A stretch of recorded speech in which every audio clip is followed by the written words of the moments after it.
Hi folks, Dan from Smash Grapes here again to show you what's coming in this month's red wine case. The nights are drawing in, the temperatures drop in, so it's the perfect time to cozy up with a glass of the good stuff. So what we've got here is our fully degradable packaging. Smash Grapes, we're really proud to be CO2 neutral as well. We offset all the carbon from production of our wines right through to delivery to yourselves. So let's take a look what's in store.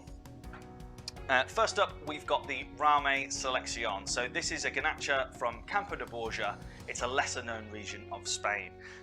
Garnacha is just the Spanish version of Grenache. Garnacha to the Spanish is what Merlot is to the French. You know, it's their most planted and widely used red grape. Historically, it's always been a blend, like blended with Tempranillo in Rioja to produce a wine that most of us will know. Rarely will you ever see this bottled on its own, but you are going to see it filling the shelves more and more. The grape takes the heat really well. It absorbs sun, becomes super ripe, so that means lots of fruit flavors, dark fruits, and with this particular one, almost kind of jammy notes. So that was one of the reasons why it was written off. You know, that taste wasn't preferred before, but it's now really coming into its own. Serious easy drinker, this one. Spain again this time, but this one is Forno GSM. So this is Garnacha, Shiraz and Monastrell GSM blend wine. These wines have their spiritual home in the Côte de Rhône in France, but each grape here gives different properties that blend really, really well together. So that Garnacha provides lighter red fruit flavors, kind of verging on perfume. The Shiraz, rich fruit and a bit of structure. And the Monastrell brings earthy, spicy elements, also provides some much needed body as well. As I say, Côte de Rhône is where these kind of GSMs historically come from. Châteauneuf-du-Pape, great example of a GSM wine, but you're paying there for heritage and class. Australia are knocking these out as well, but they're very trendy and can carry a price tag. These Spanish ones are offering fantastic value for money. You're going to see a lot of GSM featuring in Smash Grapes over the next few months. Then we've got the Son-and-Heir Cinsault from Western Cape. As a region, you're going to think South Africa really hot, but this is actually a moderate to cool, sensitive grape variety. It's the Atlantic breeze on the coast that really gives the climate the right conditions to grow these kinds of grapes.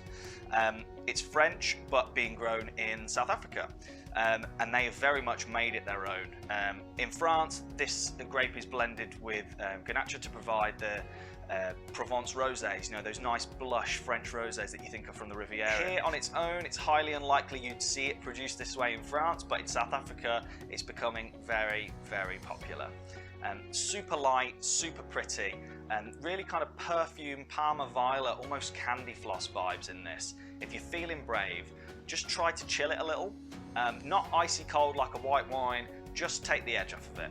Like a Pinot Noir here, light body, very delicate. The Cardi Ponti Nero d'Avola. So Nero d'Avola is from Sicily. Sicily, very hot, very exposed. There's not a lot of support from the Med. Nero d'Avola can cope really well with that heat though. It is a true hot grape variety. As a region, Sicily's only really been producing Marsala wine for cooking for the last 20-30 years.